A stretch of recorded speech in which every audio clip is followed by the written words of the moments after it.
Hello, friends. Welcome to today's Sutta study. I hope you're all doing well. Over here, it's become really, really cold. The last few days, we've had the first snow of this winter. It has been snowing every day, so it's really cold, but I hope you're all keeping a warm heart. We will start today's Sutta class with the Namo Tassa as usual. Feel free to join in if you like. Namo tassa bhagavato arahato samma sambuddhassa. Namo tassa bhagavato arahato samma sambuddhassa. Namo tassa bhagavato arahato samma sambuddhassa. Buddhang dhammang sanghang namasami.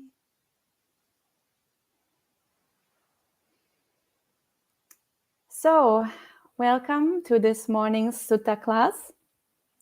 Today we will continue our topic, Friends Beyond Death, where we talk about 7 friends from Kassapa Buddha's time, 7 monks of Kassapa Buddha, who were very committed practitioners, and how their life story continued in our Buddha's time. So to recap briefly, in Kassapa Buddha's time, there was a group of 7 monks, and they were all extremely committed practitioners. And they all went into the forest, and they came to a very high mountain with steep cliffs on all sides. And they climbed up the mountain, and they threw down the ladder, and they were trapped at the top. And then they made the determination that they would either starve to death on that mountain, or they would attain arahantship. So they made a huge commitment to the practice. They put their life on the line. And one of them actually did become an arahant, and he passed away into parinibbana. And one of them became an anagami, and he was reborn in the pure abodes. And 5 of the monks just passed away without any attainments. But because of their strong commitment to the practice and the strong connection that they made with the Dhamma and the seeds, the karmic seeds that they had planted, all 5 of them were reborn as human beings in India when the next Buddha, Gautama Buddha, our Buddha, was teaching the Dhamma again. So all 5 of them had the good fortune to meet the Buddha, and all 5 of them made progress on the path. 4 of them became arahants under Gautama Buddha, and 1 of them became an anagami. So all of them made the breakthrough and made huge progress on the path. And because those 5 monks were such unusual monks, in this mini-series, we're looking at their life stories and at the suttas that the Buddha taught to them, which enabled them to make progress on the path and to make the breakthrough. And all of those 5 suttas are very beautiful suttas, and also very unusual suttas that normally we don't really study in sutta class. The ones we have looked at so far, maybe except for Pukusati Sutta, which is a popular sutta, but the others are a little bit unknown. So I have chosen this topic so that we can also have a look at those other beautiful suttas that are a little bit less well known. And so far we have talked about 3 of the monks, Sabya, Pukusati, and Dabbamalaputta. And today we will talk about the 4th one, Kumara Kassapa. And Kumara Kassapa also has a very unusual life story, where we can clearly see the strong karmic seeds that he has planted in the past. And Kumara Kassapa actually was born into the Sangha. So his mother was a bhikkhuni. And so he, straight away from the beginning of his life, he was in the Sangha, basically. So we can see his very strong connection to the Dharma. And his story goes that his mother, when she was still a layperson, when she was still very young, asked her parents to let her join the Sangha. But the parents didn't allow it, and they actually married her off to a husband. And when she was married, she again asked the husband to let her go and join the Sangha, and the husband actually gave permission. So that's how she was able to join the Sangha. And after she had been in the Sangha for a few months, her belly grew bigger, and then it became clear that she was pregnant. And then people investigated the incident. The Buddha told the nuns to check what had happened. And they figured out that she had not broken the monastic rules, that she had not broken celibacy, but that the baby was already growing from when she was still married to her husband. So it was from the time when she was a laywoman. And so that actually was the incident that laid down all the monastic rules for the female Sangha, how to deal with pregnant bhikkhuni, what to do with the baby, how to care for that baby, and how to skillfully act in that kind of situation, because obviously that's a very difficult situation to deal with in monastic Sangha. It's very distracting for the practice. It's also a problem if the baby is a man living in a female community, because the women are not supposed to live that closely to men. And also what to do, what the mother is supposed to do. And all these kind of rules were laid down because of the baby Kumara Kassapa. And if you remember, a few weeks ago, we already talked about another monk, Sabya, the first one in our mini-series.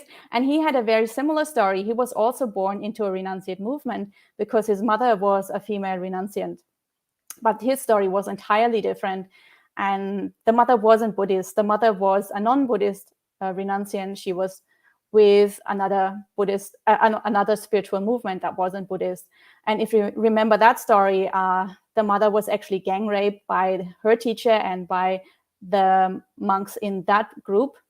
And when they found out that she was pregnant, she was expelled from the group, and she had to give birth to Sabya all alone in the forest, and then had to raise baby Sabya all on her, like all by herself, without any kind of support, being totally abandoned by her group.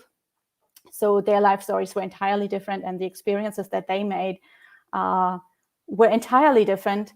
So we also see how the Buddha deals with a situation, and that wasn't naturally back then. Other teachers dealt with it entirely differently, but we can also see the compassion that the Buddha had, skillfully dealing with that kind of situation and laying down those kind of rules. And so it's a very similar story of those two monks, but the situation was dealt with entirely differently. And then when baby Kumara Kassapa was old enough to be separated from the mother, when she was no longer breastfeeding him, he was raised by the King Pasenadi. That's why he's called Kumara Kassapa, or Kassapa the Prince, because he was raised by the king. And then at the age of 7, he decided out of his own volition that he wanted to join the Sangha. And so he got permission from the Buddha to join the Sangha at the age of 7. So again, we see his very strong past karma leading him to Dhamma practice. And again, we see that's very similar to the story of another monk, the one we studied last week, Dabbamalaputta. Dabbamalaputta also ordained at the age of 7. And Dabbamalaputta became an arahant also at the age of 7.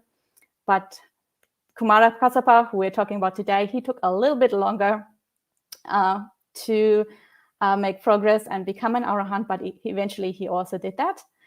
And so the sutta we are studying today is the sutta that the Buddha taught to him in order to help him make the breakthrough to arahantship. So the sutta we are studying today is called the Vamika Sutra, or the sutta about the anthill, Majjhima Nikaya number 23. I've put a link in the live chat. So if you want to read along, you can do that. I'm reading from Bhante Sujato's translation. And this sutta is, as I mentioned, a little bit unusual. It doesn't follow the usual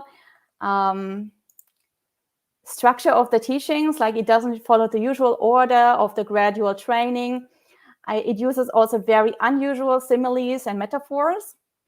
And the reason why it uses all this very vivid imagery is because Kumara Kassapa is also the monk who is foremost in brilliant speech. So he's a foremost Dhamma teacher. And he had a mind that was quite unusual, thinking very much in very vivid images. So the Buddha used a very unusual method of using riddles and unusual imagery to because that was the most suited method for Kumara Kassapa's mind to help him make that breakthrough.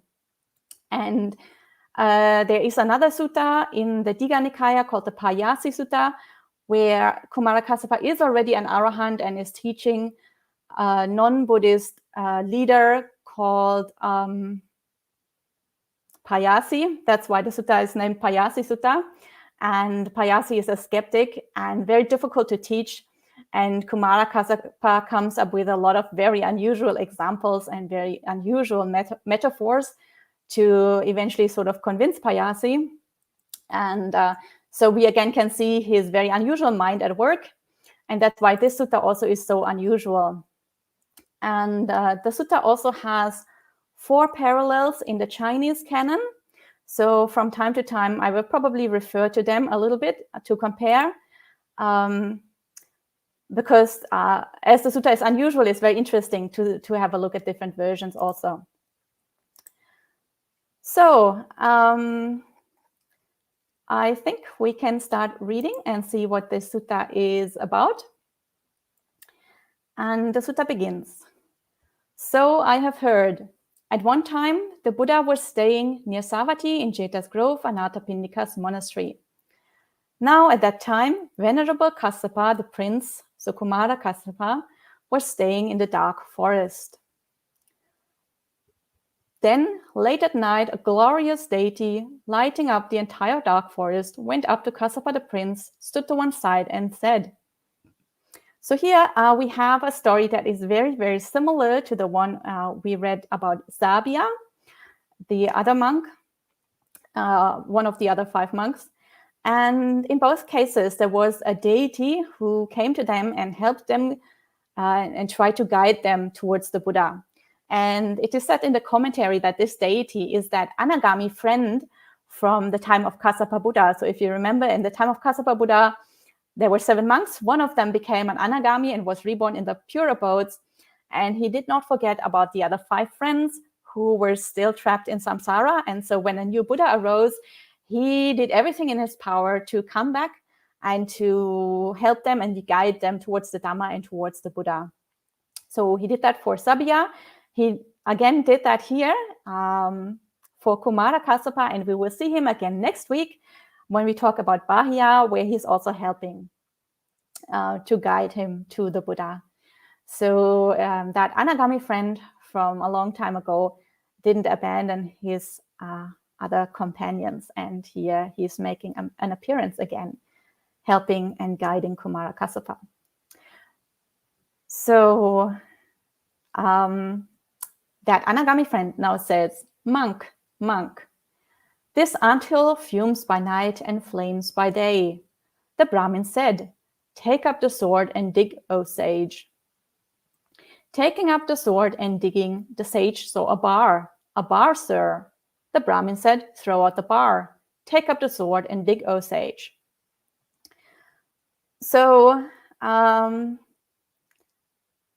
think the first thing we notice here is that Kumara Kassapa is no longer 7 years old. This takes place when Kumara Kassapa is already an adult, because he is addressed as bhikkhu, bhikkhu, or monk, monk here.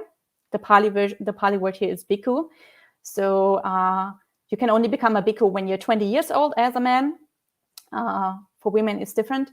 But as a man, you can only become a bhikkhu when you're 20. So we have to assume that at this point, Kassapa is at least 20 years old.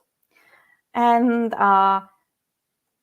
just to imagine the scene a little bit, Kumara Kassapa, like it's the middle of the night. Kumara Kassapa is meditating all alone in the dark forest, and suddenly a deity pops out of nowhere, and instead of giving any greeting or talking to him, the deity just starts talking about a fuming anthill. So it's a very unusual situation, and probably Kumara Kassapa at this point is very startled and feels kind of weirded out, but is probably also a little bit intrigued because of the imagery here. As I mentioned, this really connects to the way his mind works. And the Deva friend now continues. Taking up the sword and digging, the sage saw a bullfrog. A bullfrog, sir. The Brahmin said, throw out the bullfrog. Take up the sword and dig, O sage. Taking up the sword and digging, the sage saw a forked path. A forked path, sir. The Brahmin said, throw out the forked path. Take up the sword and dig, O sage. Taking up the sword and digging, the sage saw a box. A box, sir. The Brahmin said, throw out the box. Take up the sword and dig, O sage. Taking up the sword and digging, the sage saw a tortoise. A tortoise, sir. The Brahmin said, throw out the tortoise. Take up the sword and dig, O sage. Taking up the sword and digging, the sage saw an axe and block. An axe and block, sir. The Brahmin said, throw out the axe and block. Take up the sword and dig, O sage. Taking up the sword and digging, the sage saw a lump of meat. A lump of meat, sir. The Brahmin said, throw out the lump of meat. Take up the sword and dig, O sage. Taking up the sword and digging, the sage saw a dragon. A dragon, sir. The Brahmin said, leave the dragon. Do not disturb the dragon. Worship the dragon.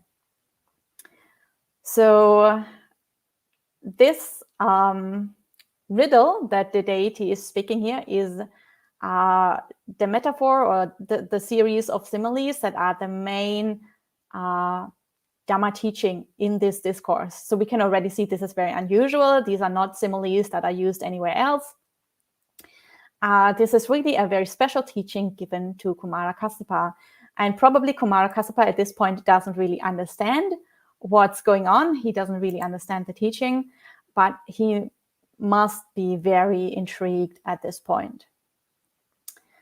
And so there's this series of things mentioned, a bar and a bullfrog, a forked path, a box, a tortoise, an axe and block, a lump of meat, and finally a dragon. So all these are later going to be similes for various categories of Dhamma teachings. And just to mention briefly, the dragon, of course, the Pali word here is naga. And a naga is a mythological creature, similar to a very, very big snake, often a water snake. So nagas usually live in water. They can transform themselves into an appearance that looks like a human being.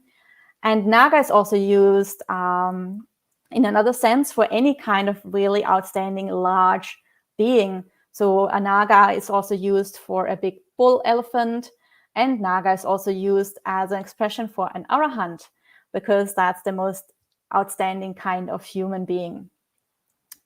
So that's translated here as a dragon, to bring out the reference to the big snake and to the mythological kind of snake. And then the Deva continues. Mendicant, go to the Buddha and ask him about this riddle. You should remember it in line with his answer. I don't see anyone in this world with its gods, Maras and Brahmas, this population with its ascetics and Brahmins, its gods and humans, who could provide a satisfying answer to this riddle, except for the realized one or his disciple or someone who has heard it from them. That is what the deity said before vanishing right there. So we see the Deva friend is first giving his former friend Kumara Kassapa this really intriguing riddle with metaphors that at this point can't be clear to Kumara Kassapa, because as I mentioned, they are not explained in any other sutta and they're not being used in any other sutta. And the deity is directly sending him to the Buddha, telling him to go and ask the Buddha about the riddle. So making the direct connection for Kumara Kassapa to finally get the teaching that will help him attain arahantship. And then when the night had passed, Kassapa the prince went to the Buddha, bowed, sat down to one side, and told him what had happened. Then he asked, Sir, what is the anthill? What is the fuming by night and flaming by day? Who is the Brahmin and who the sage? Who are the sword, the digging? What are the sword, the digging, the bar, the bullfrog, the forked path, the box, the tortoise, the axe and block, and the lump of meat? And what is the dragon? And now the Buddha starts with the Dhamma talk. And he says, mendicant. The anthill is a term for this body, made up of the 4 primary elements produced by mother and father, built up from rice and porridge, liable to impermanence, to wearing away and erosion, to breaking up and destruction. Thinking and considering all night about what you did during the day. This is the fuming at night. The work you apply yourself to during the day by body, speech, and mind after thinking about it all night. This is the flaming by day. So here now the Buddha starts explaining all these similes and what they mean in terms of Dhamma categories.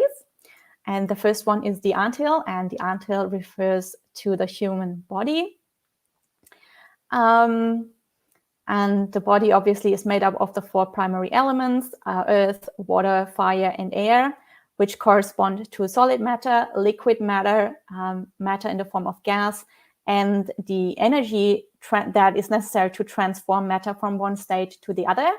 We've talked about this in a lot of detail in the story about Pukusati, so the Dhatu Vibhanga Sutta, Majjhima Nikaya 140, which Dhatu Vibhanga means exposition of the elements. So there we've gone in a lot of detail explaining about how to do meditations on the 4 elements.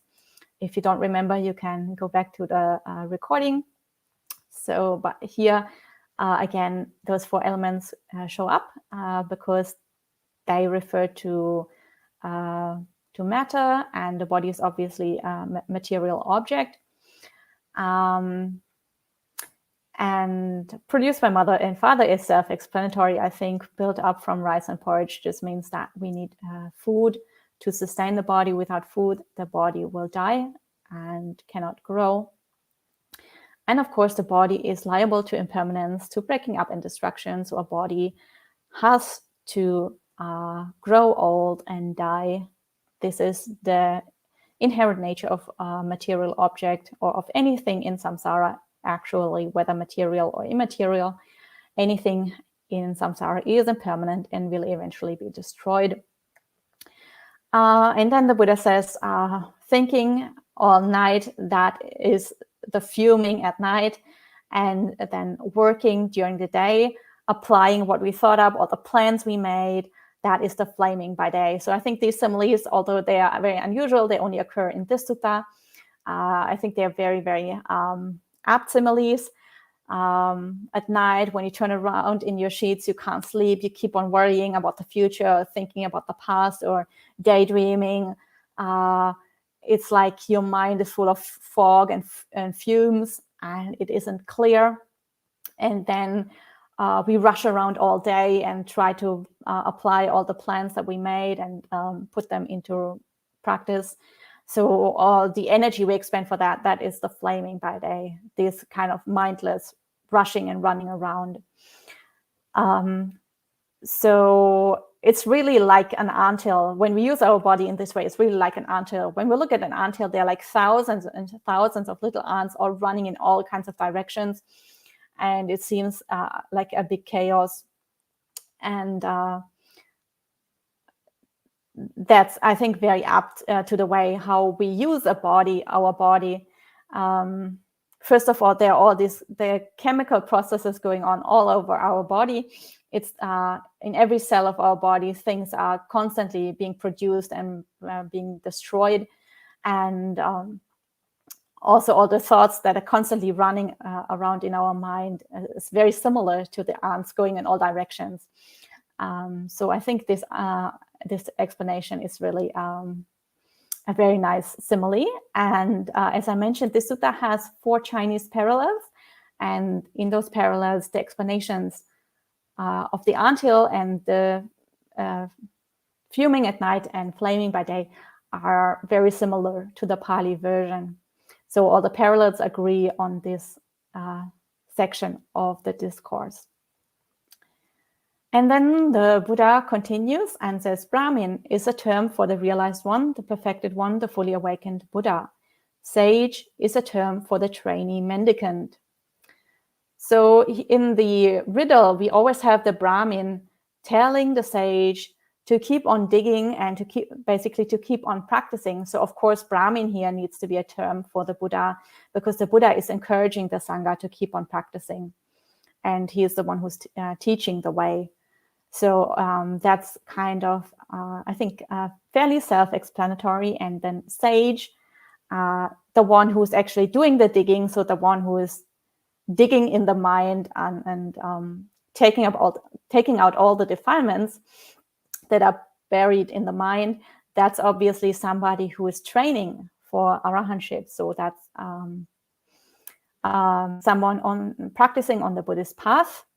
And especially since this is mentioned a trainee mendicant, so a trainee usually refers to people who are at least stream enterers, but not arahants yet. So once you're an arahant, you're no longer a trainee, because you no longer need to train. You've done what needed to be done. So that's the explanation of a sage. So of course, sage means that you already have some wisdom, and people who have some wisdom would naturally incline to practicing the Buddhist path, because they have seen through the impermanent nature of everything in samsara, and they would try to find a way out and try to reach Nibbana. That's how they have already some wisdom, and therefore they can be called a sage. And then the Buddha says, sword is a term for noble wisdom, and digging is a term for being energetic.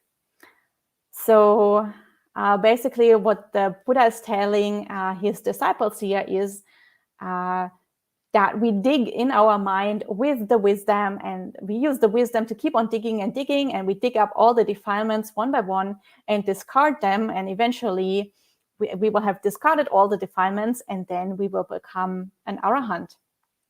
So, and for that we need to keep being energetic. We can't be lazy, so we can't lose our motivation halfway. That's why the digging, like, it seems like a very, very active term, but it means that, yeah, we shouldn't, succumb to laziness. So I think those similes are also fairly self-explanatory. And now we come to all the kinds of things that are being dug up, why we dig with the sword of wisdom. And now we come to the part that is really fairly different between the Pali version and the Chinese versions. And so the things that they keep on digging up here are in a very unusual order in the Pali, as we will see. They don't follow the usual gradual training. So in the gradual training, there are usually different trainings that we do one by one.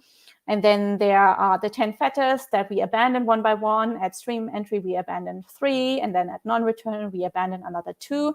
And then at arahantship, we abandon another 5. So there is a particular order to how we usually progress on the path. But here in this sutta, the usual order is somewhat twisted, which is why this sutta is so unusual.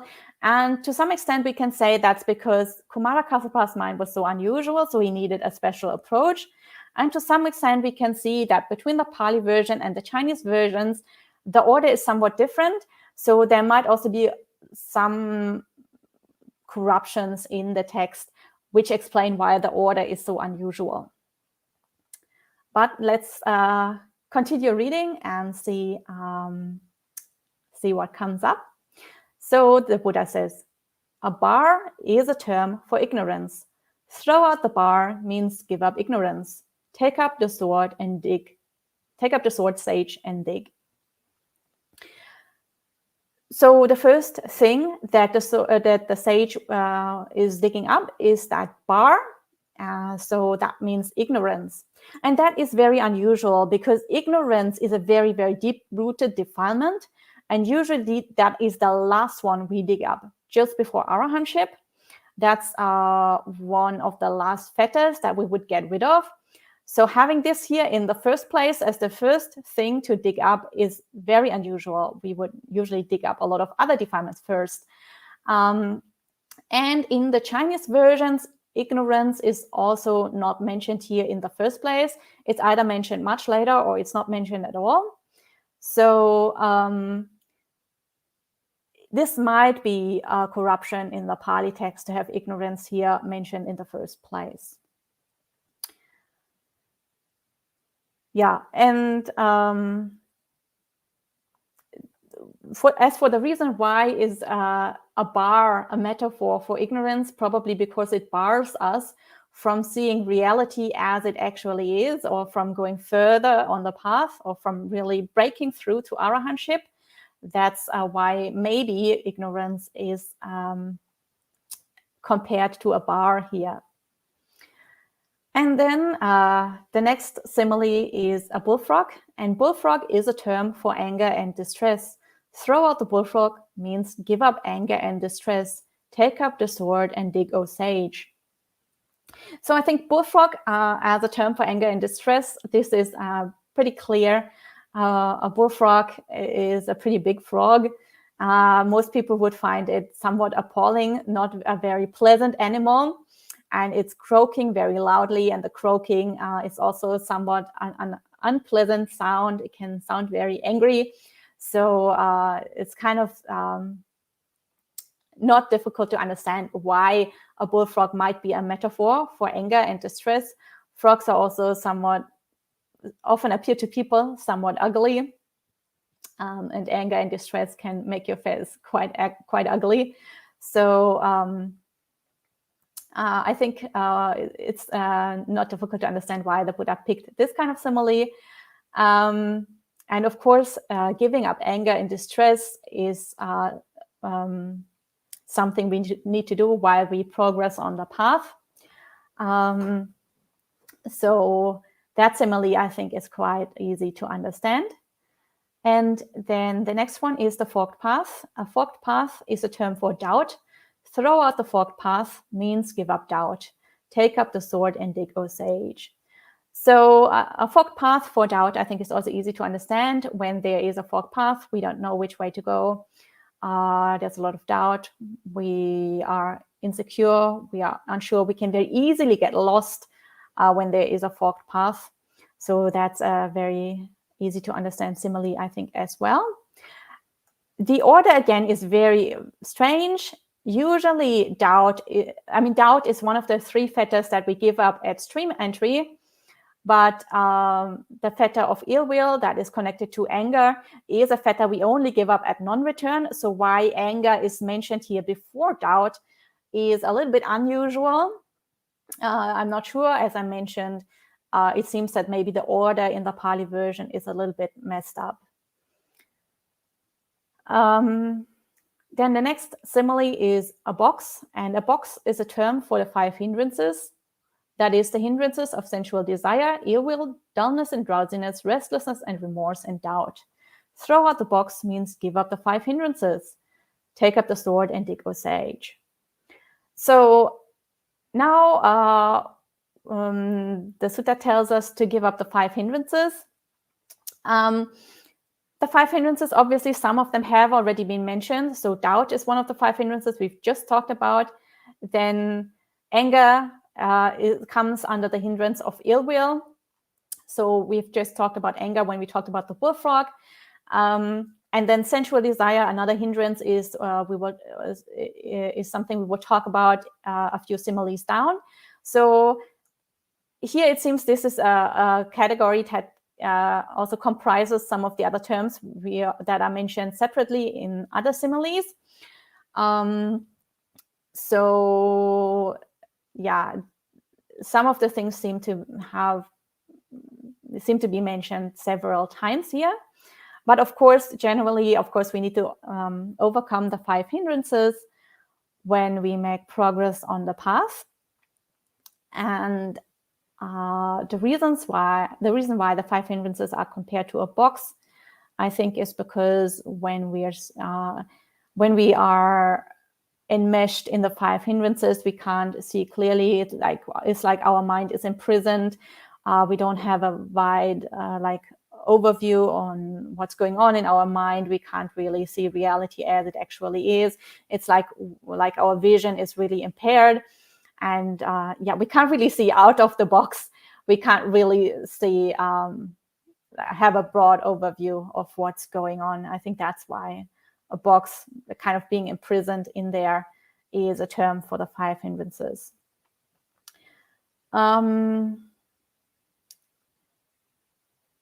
Yeah, and then the next one is a tortoise. A tortoise is a term for the 5 grasping aggregates, that is form, feeling, perception, choices, and consciousness, so the 5 khandhas. Throw out the tortoise means give up the 5 grasping aggregates. Take up the sword and dig, O sage. So this is again somewhat unusual. This is not found in the Chinese versions. So the 5 grasping aggregates are not mentioned in those lists of similes there. This is specific to the Pali, and it's unusual because all the other things here in this list are mind states, different kinds of mind states, unwholesome mind states that we need to give up, doubt and ill will and ignorance and the 5 hindrances and so on, and the sense pleasures that are going to be mentioned, or the greed for sense pleasures that's going to be mentioned in a minute. But the 5 aggregates are not mind states, so they don't really properly fit into this list. And also we don't give up the 5 aggregates. The only thing we give up is the grasping for the 5 aggregates. The 5 aggregates persist even in an arahant as long as the arahant is still alive. So that's a little bit unusual. But it's, I think, but the metaphor, the tortoise for the 5 aggregates, this I think is not difficult to understand. It's a nice metaphor because a tortoise has 4 legs and 1 head, so 5 extremities, and and a tortoise is very long-lived, has a very, very long life. So the 5 aggregates, they kind of persist longer than those fleeting mind states than the other things are. So that's maybe why the tortoise was picked here as a metaphor for the 5 grasping aggregates. The next one is the axe and block, and that is a term for the 5 kinds of sensual stimulation. Sights known by the eye that are likable, desirable, agreeable, pleasant, sensual, and arousing. Sounds known by the ears, smells known by the nose, tastes known by the tongue, and touches known by the body that are likable, desirable, agreeable, pleasant, sensual, and arousing. Throw out the axe and block means give up the 5 kinds of sensual stimulation. Take up the sword and dig, O sage. So this is a simile that I think is very, very beautiful. So the 5 kinds of sensual stimulation. This is like when we have a clear vision, then we can really see how this onslaught of sensual stimulation all the time, all the 1,000 different kinds of sights that we see all the time, and the sounds that constantly impact on our ears, and the smells and tastes and everything that touches our body all the time. This is like a constant onslaught of dukkha that comes our way. It's really like being chopped up on a block all the time.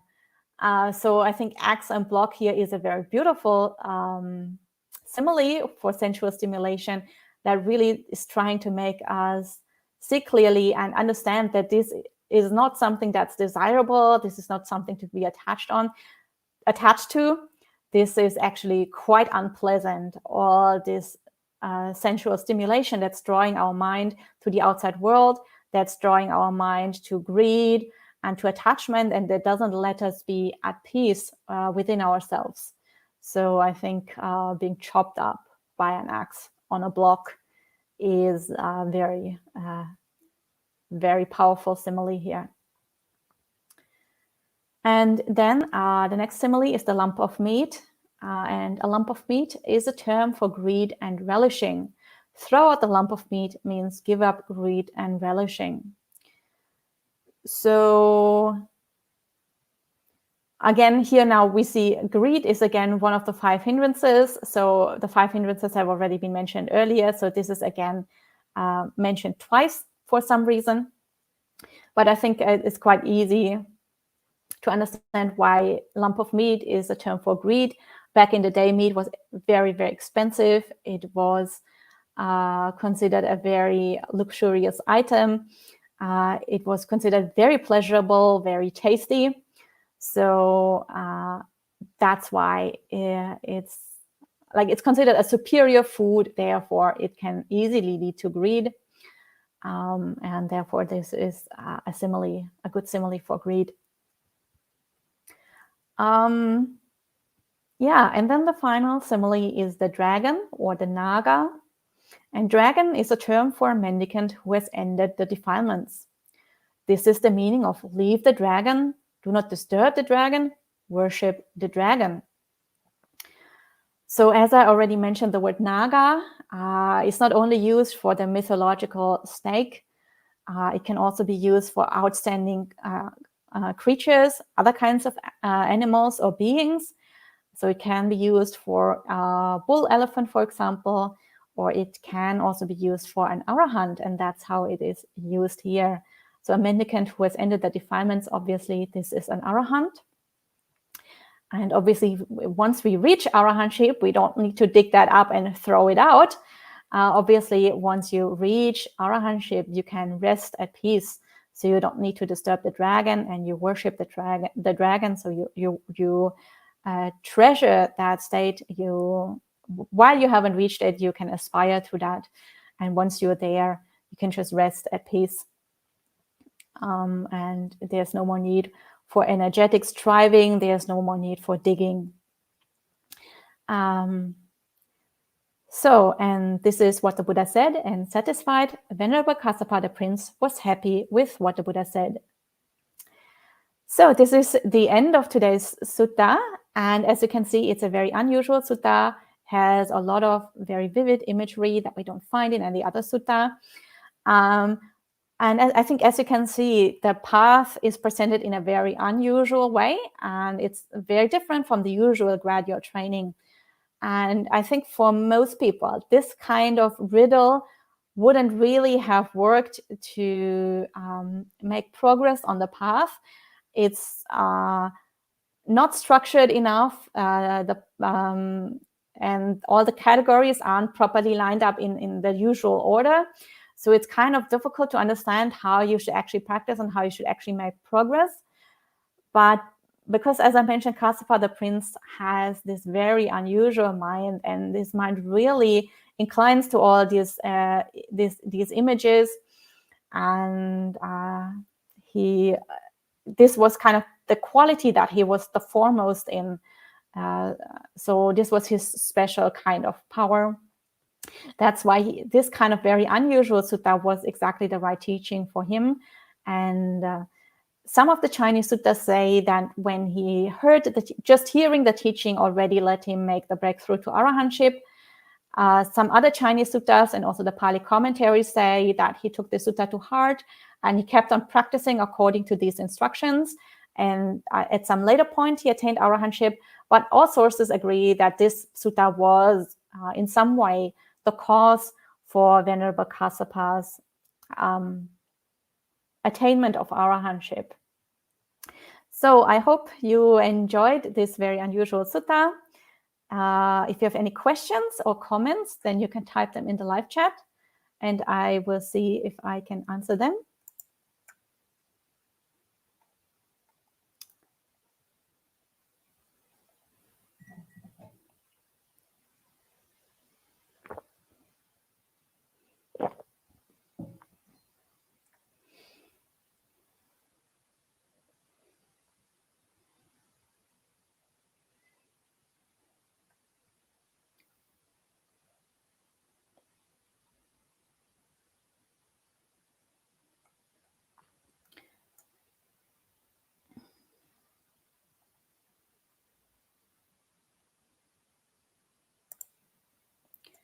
So says, Dear Venerable, is it that ignorance here is talking about ignorance of not knowing Buddha's teachings?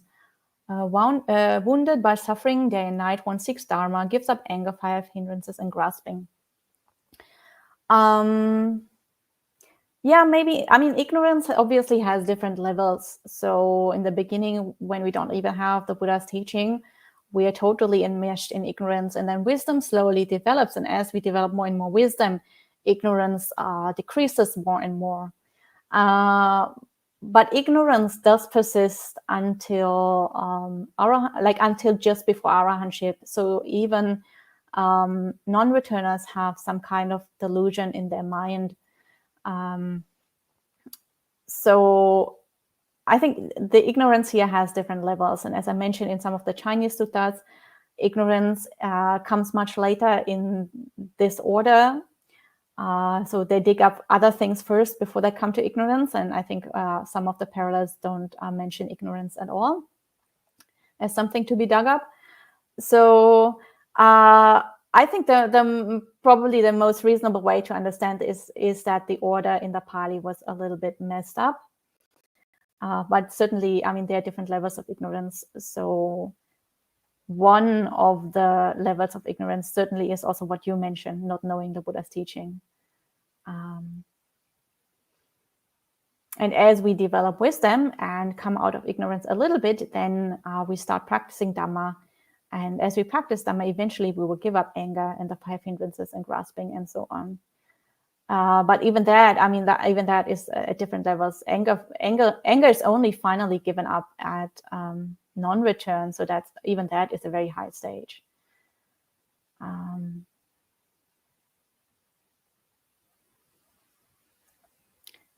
And Sam says, in Chinese branches is ignorance, then followed by Naga. I'm not quite sure what that means, Sam.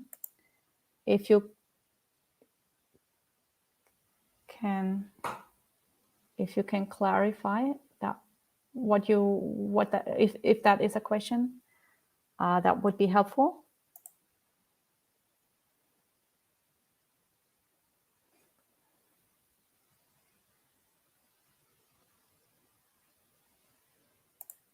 So Madalena asks to share her message.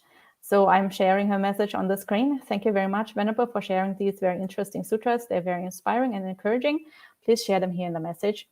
So yeah, I'm glad you like them. I also think they're very inspiring. And I also think there's a lot of value also studying those more unusual suttas, because that can just broaden the way we approach Dhamma, and they can give us some alternative ways about how to think about some of these categories with different similes. And sometimes having a look from different angles can make things more clear. So I think there's a lot of value not studying only the suttas that are very streamlined and present the path always in the same way and in the same order. If we can look at things from different angles, often we can make additional insights. And as the Buddha said, there are many different pathways to arahantship, and people have their own personal paths.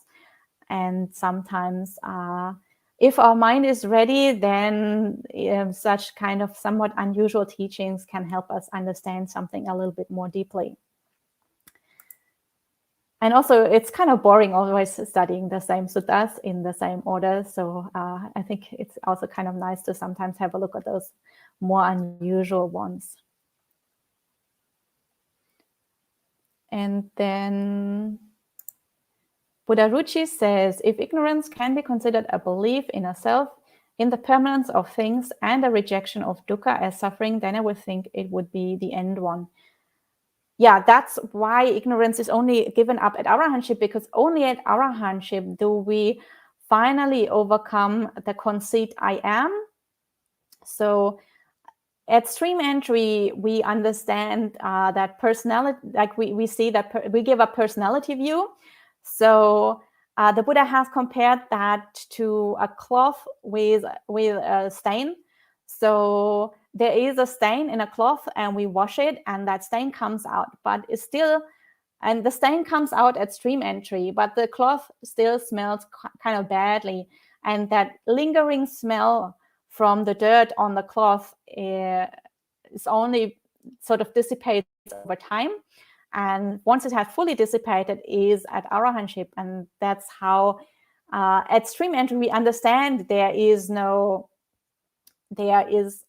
permanent self. That's how we give up identity view. But that lingering feeling that somehow we still exist, it's not an intellectual belief, but it's a lingering feeling that only we give up at arahantship. So for that reason, we still have the conceit I am until arahantship. And for that reason, some kind of ignorance still persists until arahantship. So some of the things that you mention here are given up at stream entry. So belief in self as I mentioned, personality view, Sakaya Ditti, is given up at stream entry. So the belief in self is kind of given up at stream entry, but the feeling somehow vaguely that I exist continues on for a while. And also the belief in the permanence of things and rejection of dukkha, this is also what we give up at stream entry. At stream entry, we fully understand the three characteristics, anicca, dukkha, anatta.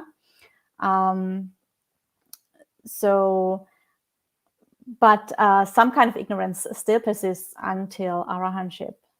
We only give that, this is one of the fetters that we only give up at arahantship. So yeah,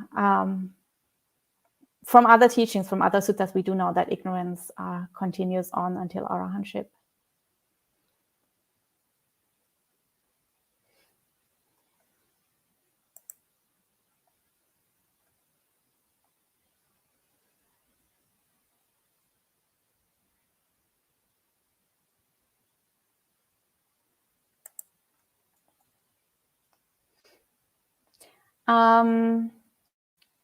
Yeah, and Buddha Ruchi also continues to say differently, not seeing things as they really are. That would be the end result of practice, I think. Yeah, again, stream entry already does see, does understand anicca, dukkha, anatta, but they still need to practice more to give up that lingering sense of self, as I explained just now. And Sam explained what they mentioned before. And they say the Chinese version in the Sutta Central has ignorance, which is represented by branches. Then the sequence followed by Naga. So I think what Sam is saying is that ignorance, the metaphor for ignorance in a Chinese version is represented by branches. So as I mentioned, there are 4 different Chinese versions, parallels of the sutta, and it's quite possible that one of them has branches as the metaphor for ignorance instead of a bar. Of course, branches can be used as a bar or can be turned into a bar if you want to use them that way. So I think there is a connection there. Otherwise, I'm not quite sure why branches would be a simile for ignorance. Possibly because they could also obstruct you with all their little tricks and so on from progressing further. And then the Naga, of course, is the end result, is becoming an arahant. So I think that makes sense. And as I mentioned, some of the Chinese suttas have ignorance, and I think some of them don't mention ignorance. And Amaranta says, why Sakaya Ditti is the first obstacle if it's very difficult to eliminate it? I'm not sure if I understand the question. So of course, because it is difficult to eliminate it, that's why it is an obstacle. If it wasn't difficult to eliminate, then it wouldn't be an obstacle.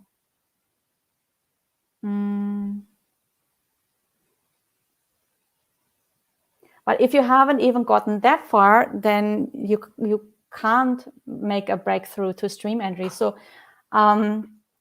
stream entry is basically when you enter into the path of practice, when you become a trainee. Before stream entry, the Buddha doesn't even call you a trainee yet, because at stream entry, you have right view. And when you have right view, you will not lose the motivation to practice anymore.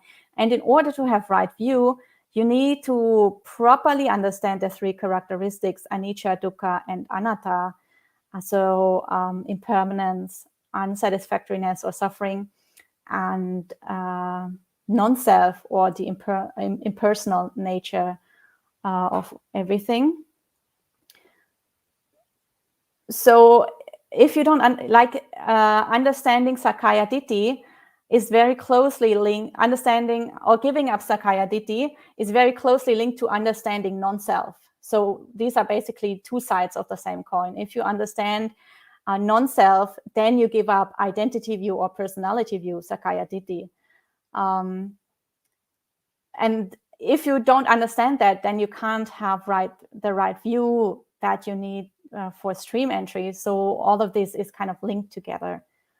For that reason, Sakkaya Ditthi is, I think your question is why, if Sakkaya Ditthi is so difficult to understand, why isn't it a later obstacle? Why is it the first one?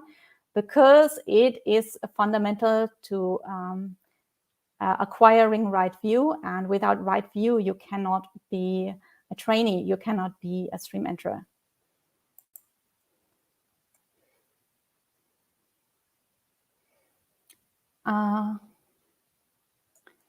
And Gita says, this sutta has the path to realization of Nibbana with step-by-step instruction. Thank you for sharing, Ayya Vimalanyani. So I'm glad you think this has a step-by-step instruction. Other people might think that it's kind of messed up.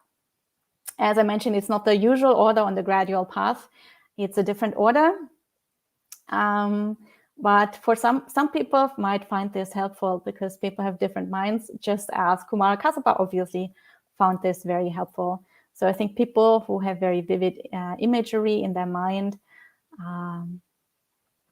who have minds that incline this way, might find this very helpful. Other people who prefer a more logical sequence without too much metaphors and flowery language might not find this sutta as helpful as some others, but people are different, and that's why there are also different suttas, and there's a lot of value in studying different approaches, I think. I've come to the end of today's question. So today there were quite a few questions where I wasn't so sure if I understood them correctly. I hope I answered all of them properly. Some people said thank you, so it seems that I did not misunderstand your question. So I'm very glad that I was able to clarify a few things. And next week we will do the last sutta in our series, and we will talk about the fifth monk, which is Bahya Daruchirya, also a very famous monk. And the sutta we will study then is a very famous sutta. I think most of you will probably be familiar with it. So I'm looking forward to seeing you all again next week. And I hope you all have a great day. And we will end as usual with 3 sadhus. Feel free to join in if you like. Sadhu, sadhu, sadhu. Have a great day.